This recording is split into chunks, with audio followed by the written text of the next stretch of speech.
ஓம் விக்னேஸ்வராய நமக.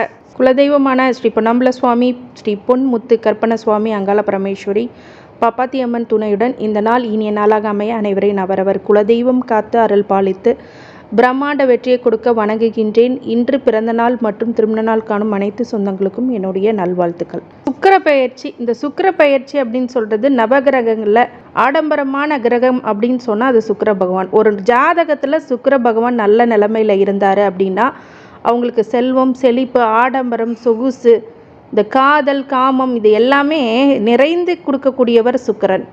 இப்போ இந்த காலத்தில் அதுதானே ரொம்ப முக்கியமாக இருக்குது. எப்படின்னா, நான் ரொம்ப ஆடம்பரமாக இருக்கணுங்க, என்னை 4 பேர் மதிக்கணும், நிறைய சொத்து சுகத்தோட ஆடம்பரமாக இருக்கணுன்றது தான் ஒவ்வொருத்தருடைய கனவும் கூட. இந்த மாதத்துக்கு ஒரு முறை தனது இடத்தை மாற்றக்கூடிய வலிமை பெற்றவர் சுக்கிர பகவான். இவர் ஒரு ராசியில் உச்சம் பெற்றால் அவர்கள் அனைத்து விதமான செல்வங்களும் கிடைக்க பெறும் அப்படிங்கிறது தான் உண்மையான விஷயம். சுக்கிரன் உச்சமாக இருந்தாங்கன்னா அவங்களுக்கு எல்லா லக்ஸூரியஸ் லைஃப்பும் ஆட்டோமேட்டிக்காக வந்துடும். எல்லா கிரகங்களுடைய மாற்றமும் அனைத்து ராசிகளுக்கும் ஒரு தாக்கத்தை ஏற்படுத்தும் அப்படிங்கிறது தான் உண்மையான விஷயம். அதே போல் நவகிரகங்களில் சுக்கிர பகவான் இடமாற்றங்கிறது 12 ராசிகளுக்கு மிகப்பெரிய தாக்கத்தை ஏற்படுத்தும் அப்படிங்கிறது தான் நிதர்சன உண்மை.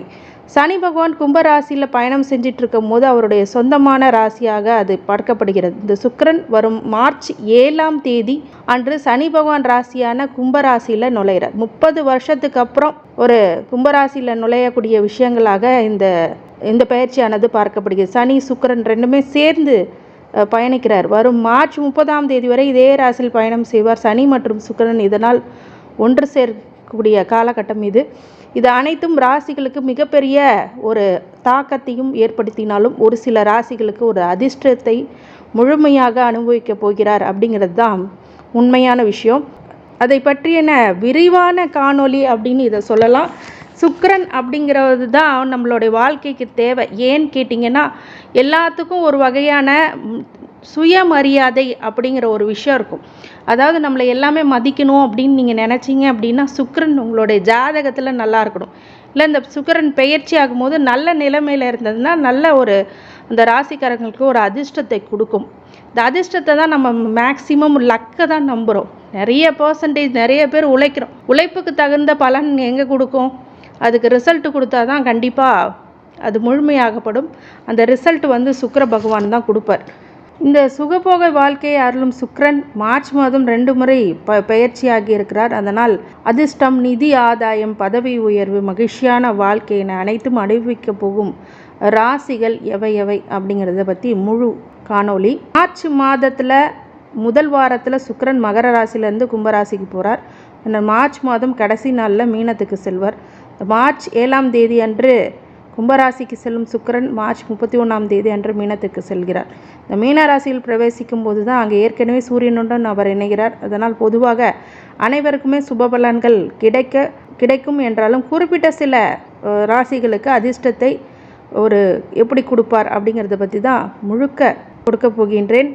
இந்த குபேர யோகம் அப்படிங்கிறது தேடி வரும் சில பேர்த்துக்கு.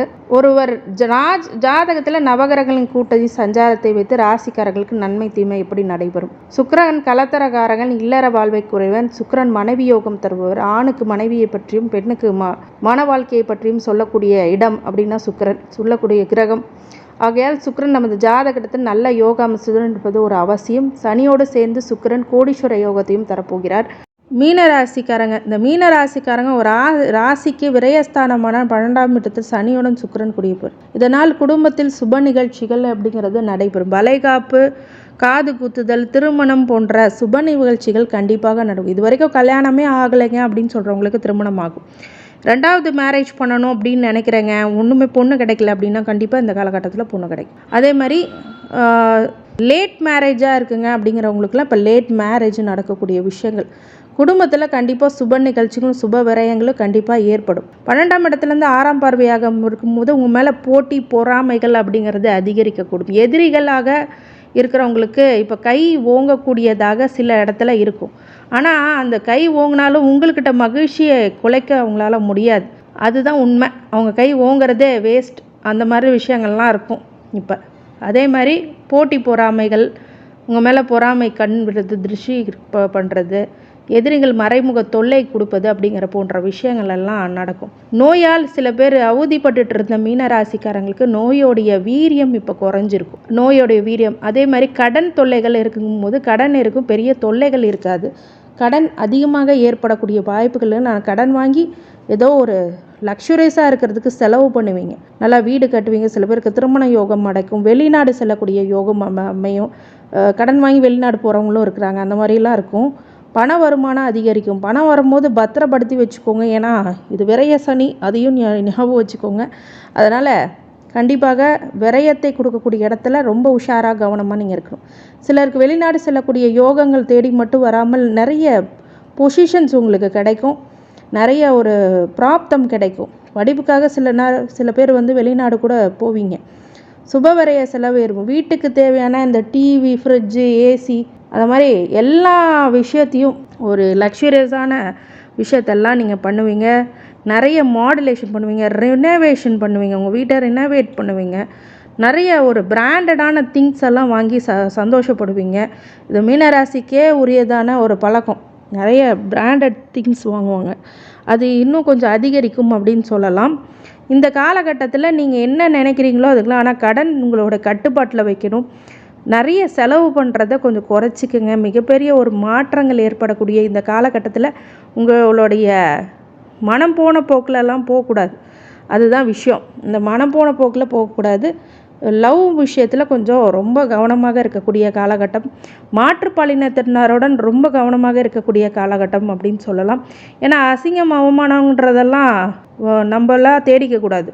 ஏன்னா தவறான ஒரு புரிதலோடு இருக்கக்கூடிய விஷயங்களில் ஒரு மனிதர்கிட்ட பழகும் போது தான் இது எல்லாமே நடக்கும். அப்படிங்கும்போது ஜாக்கிரதையாகவும் கவனமாகவும் இருக்கிறது ரொம்ப ரொம்ப நன்மையை கொடுக்கும். உங்களுடைய தாயார் தந்தையாருக்கு நல்ல ஒரு மதிப்பு, மரியாதை, கௌரவம் கிட்டக்கூடிய காலகட்டம். அதே மாதிரி சுப நிகழ்ச்சிகள் உங்கள் வீட்டில் ரொம்ப அலங்கரிக்கும். நிறைய பொருளை வாங்கி ஈட்டுவீங்க. இந்த காலகட்டத்தில் ரொம்ப நிறைய ஃப்ரெண்ட்ஷிப் போன்ற விஷயங்கள் கண்டிப்பாக அமையும். யாரை நம்பி பணம் கொடுக்கறது கொஞ்சம் கம்மி பண்ணிக்கோங்க, அப்போ தான் நல்ல வாழ்க்கை அப்படிங்கிறது கண்டிப்பாக உருவாகும். இந்த மீன ராசிக்காரங்க வழிபாடாக சுக்கிர பயிற்சி அன்னைக்கு சுக்கிரன் நவகிரகத்தில் இருக்க சுக்கிரனுக்கோ இல்லை லக்ஷ்மி தாயாருக்கோ மல்லிகை பூ சாற்றி இல்லை தாமரை பூ கொடுத்து வழிபட்டு வந்தால் மிகப்பெரிய மாற்றங்கள் உண்டு. கல்கண்டு சாதம் விநியோகிக்கலாம், இல்லை கல்கண்டே விநியோகிக்கலாம். மீனராசிக்காரங்க வியாழக்கிழமை குரு ஹோரையில் விளக்கேற்றி வருவது ரொம்ப நன்மையை கொடுக்கும். அதே மாதிரி குலதெய்வ வழிபாடு இன்றியமையாதது. இந்த மீனராசிக்காரங்களுக்கு அனைத்து ஐஸ்வர்யங்களும் சகல சௌபாக்கியங்களும் மன நிம்மதியும் ஆரோக்கியத்தையும் கொடுக்க வேண்டும் என்ற எம்பெருமான் மகா ஈஸ்வரனை வேண்டி வணங்குகின்றேன். வாழ்க வளமுடன். திருச்சிற்றம்பலம்.